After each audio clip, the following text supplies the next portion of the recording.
speaker is Professor Mustafa Shunnab. He is a well-known gastroenterologist in Jordan, one of the pioneers and the founders of this specialty in Jordan. He was the first to start the endoscopy at Al-Bashir Hospital in 1973, and he was also the first to do ERCP in 1979. He has more than 50 publications, author of 2 books, the last one in 2012 about ulcerative colitis from the genetics to treatment. This last one is written in English. Currently, Professor Shunnab is a consultant and professor of gastroenterology at the University of Jordan. He's going to talk about non-alcoholic steatohepatitis. Thank you, Mr. Chairman, and I would like to thank the organizers and the scientific committee for inviting me to give this talk.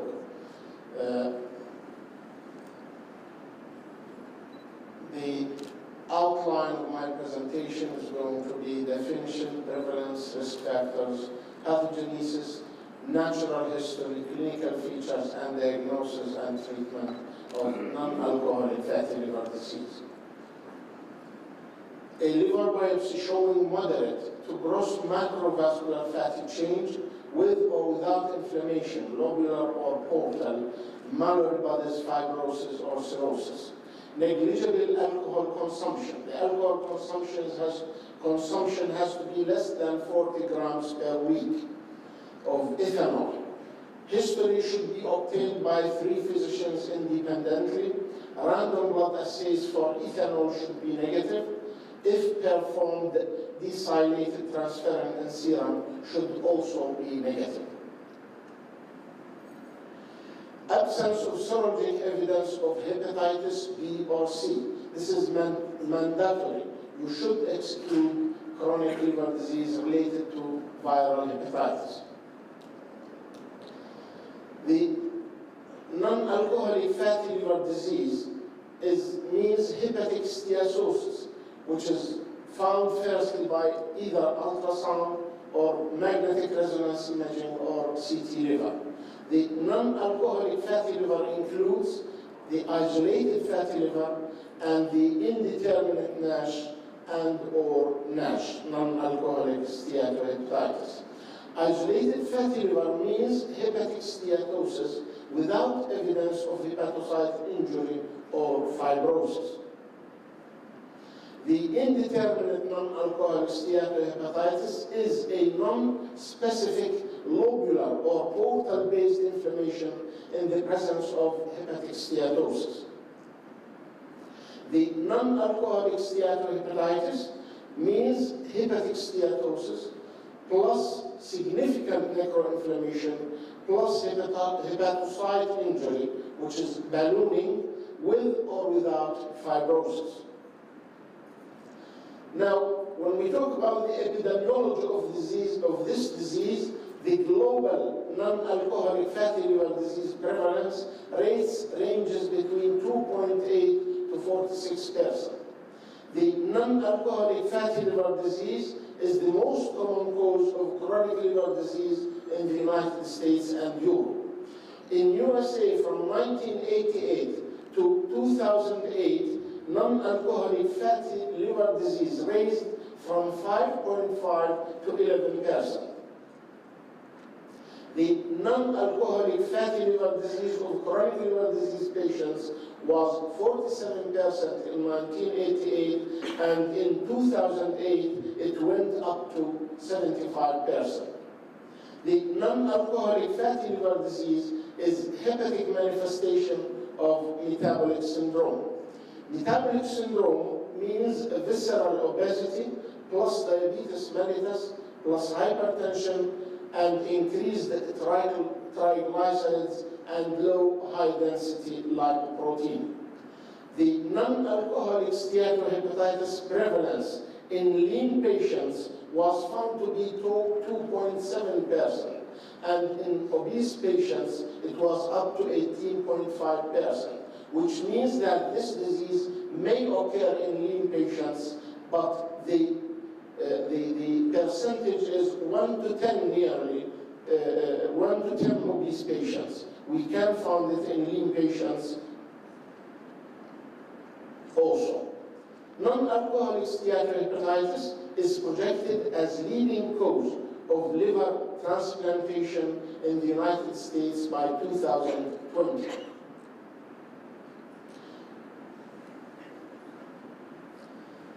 Ten to 20% of non-alcoholic steatohepatitis patients may progress to cirrhosis.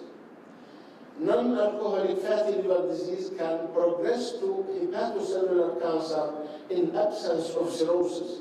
We don't need to have cirrhosis so as to get hepatocellular cancer. In 16 studies, in 2,956 patients had bariatric surgery. 76% of them with liver biopsies had steatosis, 37% had non-alcoholic steatohepatitis and fibrosis, 5.8% had cirrhosis.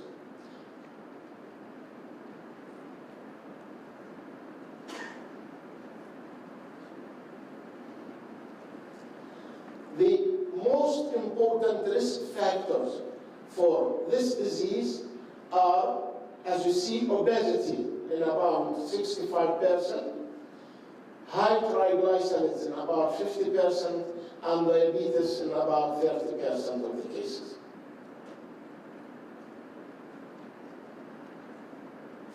The risk factors for non-alcoholic fatty liver disease in acquired metabolic disorders in 38%, obesity, diabetes mellitus, and hypertriglyceridemia. Total parenteral nutrition, rapid weight loss, and acute starvation are predisposing factors for this disease. Surgery, the jejunoileal bypass, and extensive small bowel loss. The medications, corticosteroids, estrogens, amiodarone, methotrexate, and tamoxifen, diltiazem, and nifedipine are precursors for this disease. Occupational exposures, mainly organic solvents, and many others like Wilson's disease, A-beta lipoproteinemia, and jejunal diverticulosis. In the pathogenesis of this disease, the most important three factors are environmental factors, plus host genetics, plus gut flora, microflora.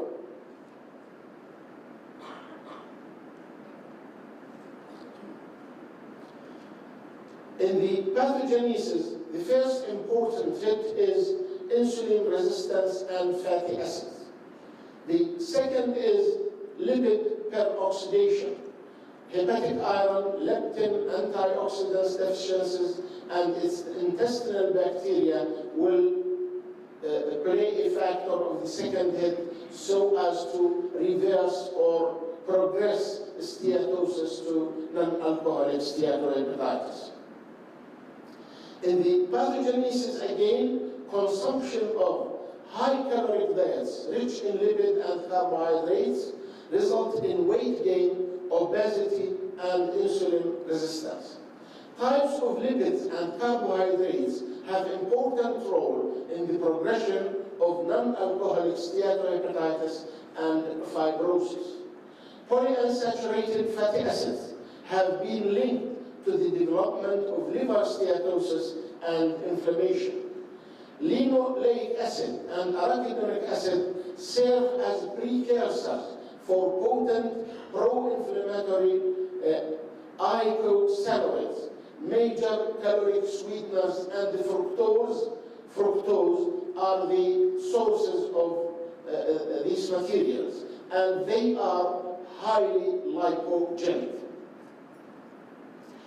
Interplay of host genetics and environment, such as the gut microbiota, determine disease phenotype and progression.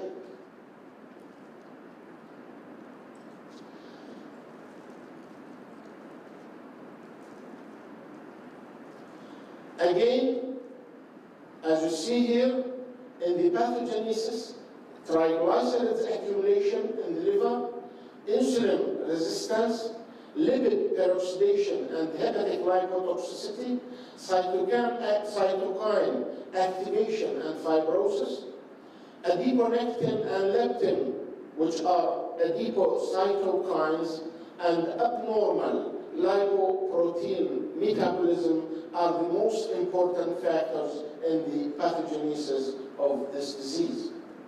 Now, the triglyceride accumulation, the normal liver contains less than 5% lipid by weight. Excessive importation of free fatty acids, mainly in obesity, in rapid weight loss, which is excessive weight loss, mainly after surgeries, obesity surgeries, and conversion of carbohydrates and proteins to triglycerides. Again, the impaired very low density lipoprotein synthesis and secretion in E-beta lipoproteinemia, in protein malnutrition, and choline deficiency are important causes. Impaired beta oxidation of free fatty acid to adenosine triphosphate, mainly in vitamin B5 deficiency and in coenzyme A deficiency.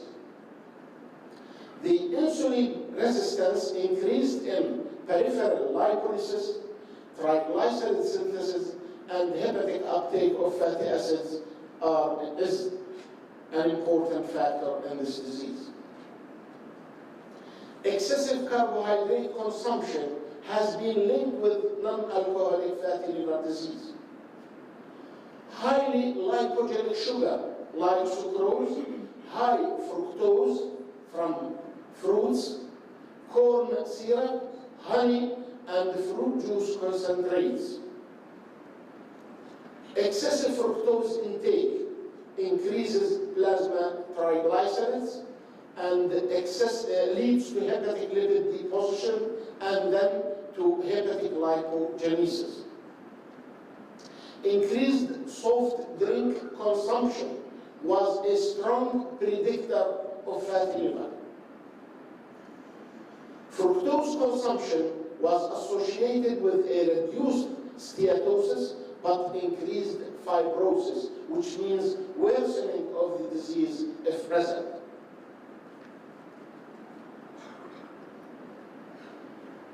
Again, in the pathogenesis, as we said, host genetics, diet, and lack of exercise are the first important factor.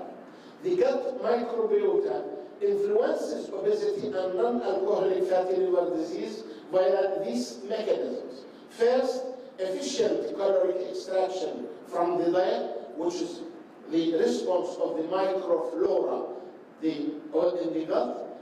Second, the intestinal epithelial damage, which is induced by this microflora. And third, the greater entry of bacterial components into the portal circulation. These steps result in activation of the innate immune system, liver inflammation, and fibrosis. Probiotics reduces levels of steatosis, ALT, and AST, insulin resistance, and normalized liver immune cells. Therefore, probiotics were found to be beneficial in NASH, in non-alcoholic steatohepatitis. What about prebiotics? Prebiotics are non-digestible food ingredients. They stimulate the growth of healthy gut microbiota. They improve epithelial barrier function, prevent the damage of the epithelium. They reduce bacterial translocation, and they reduce energy salvage. Therefore, they prevent obesity. The short-chain fatty acids, acetate, propionate, and butyrate, suppresses lipogenesis.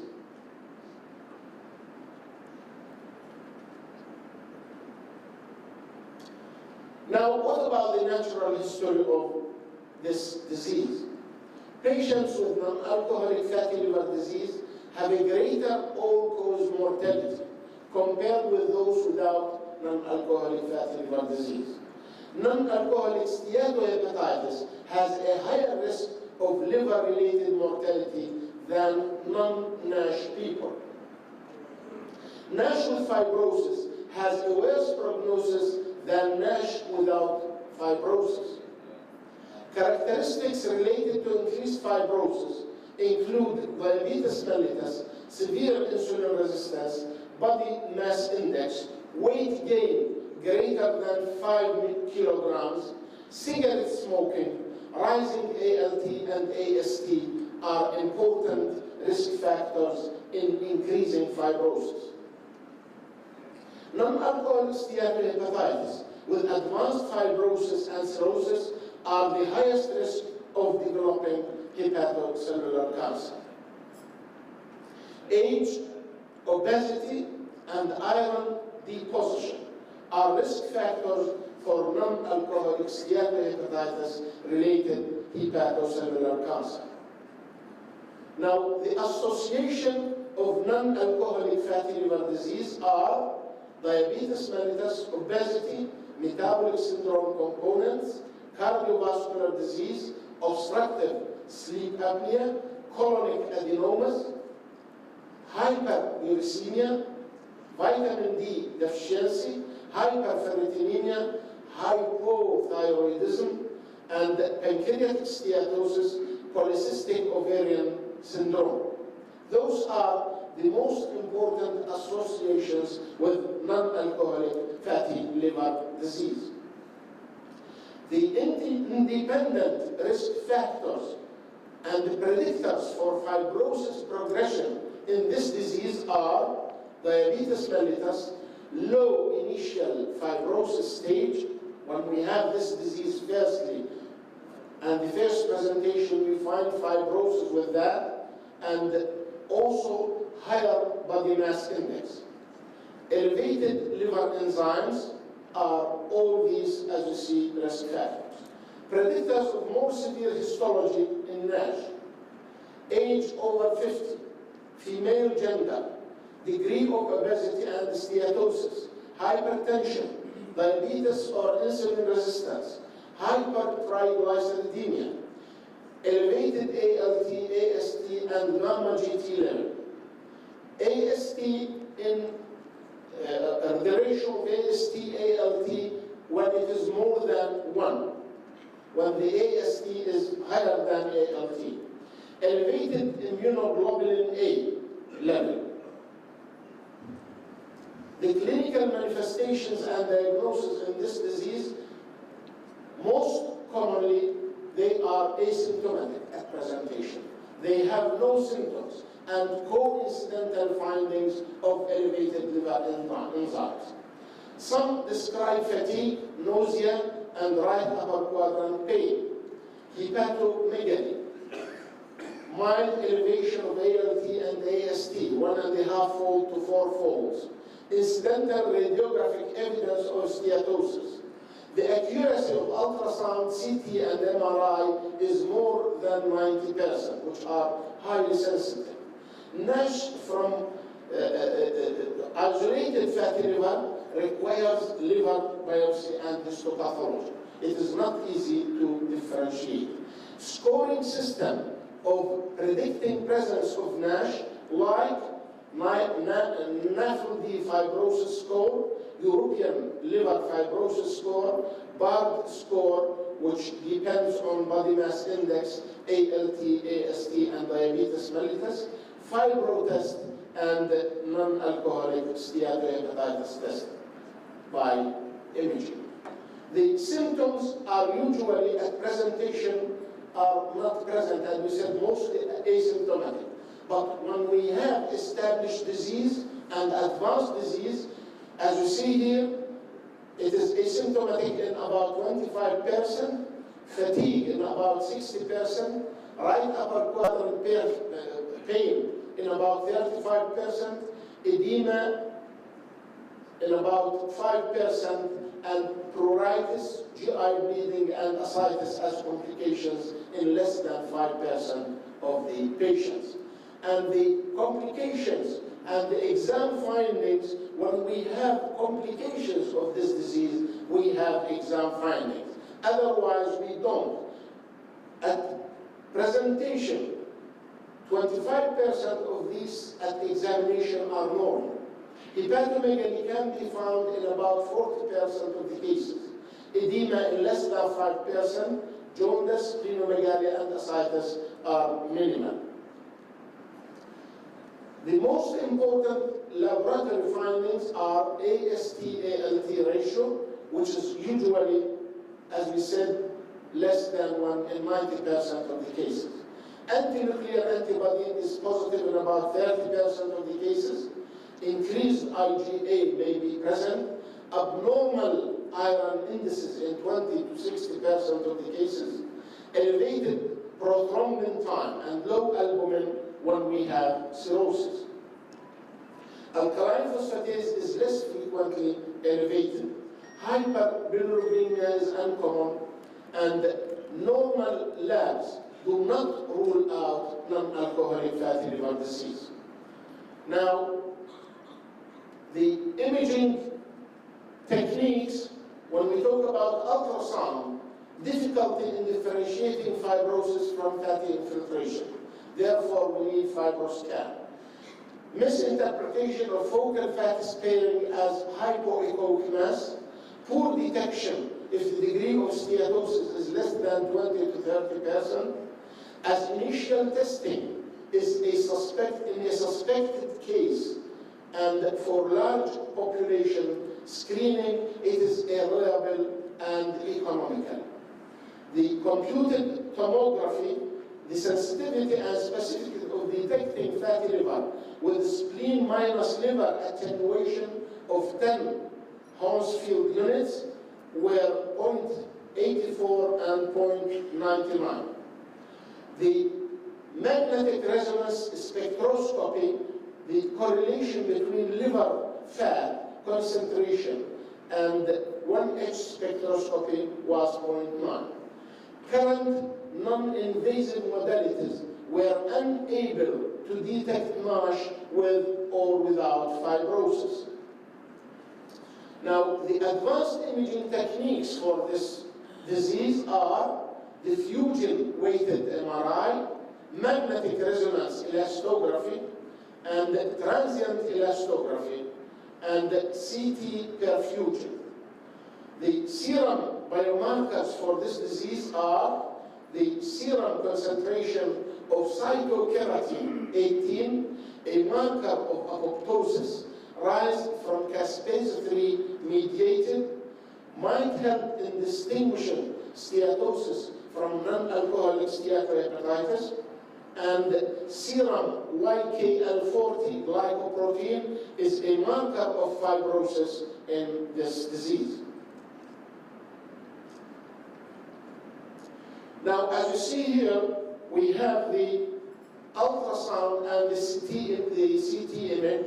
As you see, the ultrasound demonstrates a heterogeneous appearing ecotexture, which is a bright liver in ultrasound. The CT is relatively hypodense liver compared to spleen. As you see here, liver to spleen ratio is less than 1. This is the spleen, and this is the liver. Risk factors for NASH, as we said, age over 50, being Hispanic, ferritin more than 1.5 normal, which means more than 300 nanogram for women and more than 400 for men, diabetes, body mass index more than 30, AST-ALT ratio 0.8 or more. If more than 2 of these are present, consider liver biopsy for diagnosis. If less than 2, optimize metabolic status and follow up in 6 months. Now, the liver biopsy, as you see here, it is the gold standard test for diagnosis, but it is invasive, expensive, and with high complications and poor patient acceptance. Therefore, the indications, failed conservative measures, confirm diagnosis and rule out other causes, and monitor effect of therapy. Now, the histological spectrum, as you see, starts from macrovesicular steatosis up to lobular inflammation, then fibrosis, then cirrhosis. This is a normal liver, this is steatosis and fibrosis, and here cirrhosis stage 4. This is stage 3, those two, and this is stage 4. Now, the first-line therapy for this disease, weight reduction throughout diet. We must decrease 7 to 10% of the body weight. Changes in lifestyle, physical exercise, and preventing sedentarity, well control of type 2 diabetes mellitus, well control of hyperlipidemia, well control of arterial hypertension, and the most important, as we said, weight reduction. And then the 10% target in body weight. And also, we must improve that by weight reduction, and the weight reduction should not exceed 1.6 kilogram per week. Exercise is helpful in this measure, and as we see here, now, in the treatment, weight loss and diet and exercise are the most important.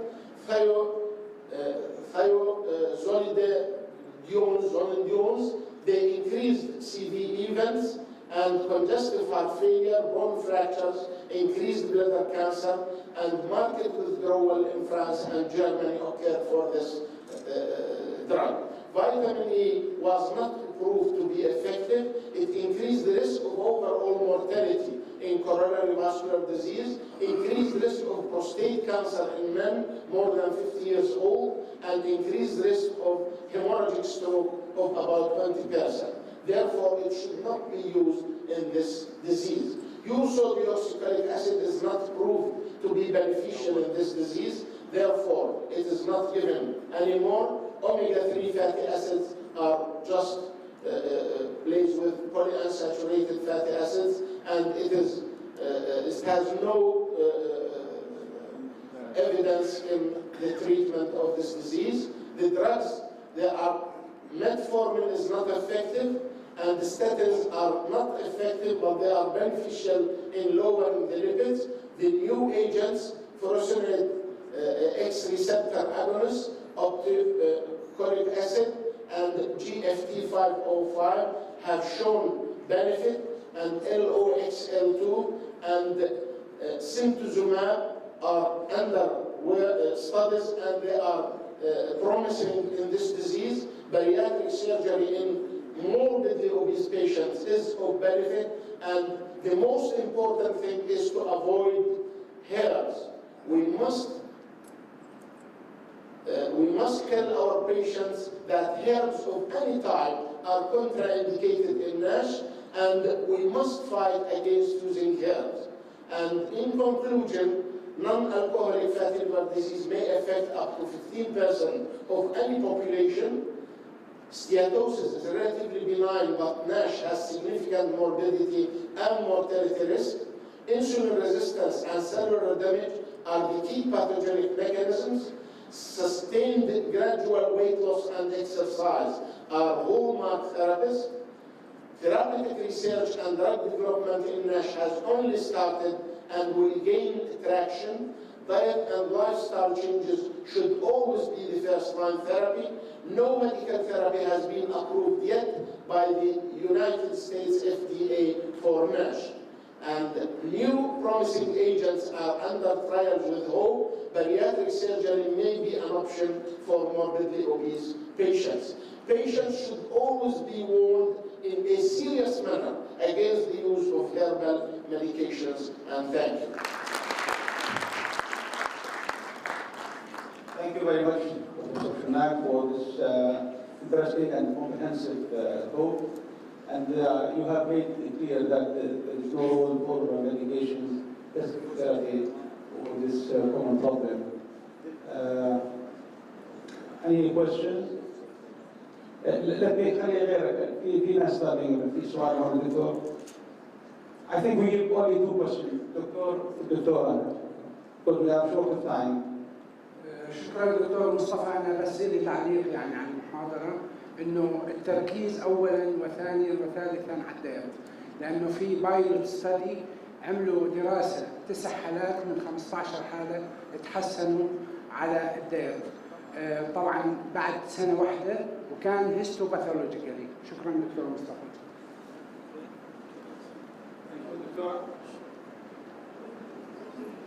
Thank you, Professor, for the lecture. And question is, I'm cardiologist. There is a lot of patient with concomitant cardiovascular disease and fatty liver. In such category of patient, we should use more aggressive or less aggressive lipid-lowering therapy. Some of patients need dual lipid-lowering therapy with fibrate and statins. It's safe in fatty liver or should be lipid? Thank you. Well, this disease is, as you know, the risk factors for coronary vascular disease are the same risk factors for NASH, non-alcoholic steatohepatitis. And as we said, when we have hyperlipidemia, cholesterolemia, triglyceridemia, low density lipoprotein, or any of these, we must use statins. Statins sometimes may raise the ALT-AST, mainly the AST of course, but we are not afraid from this raise up as far as it is up to 3 times the normal. If it is more, then we should be concerned about that. If not, we should continue in spite of the raise of ALT-AST, and this should be used in every patient with hyperlipidemia, regardless whether he have NASH or coronary vascular disease, regardless of the elevation of ALT-AST, as far as they are less than 3 to 4 times the normal. Thank you very much. Thank you very much.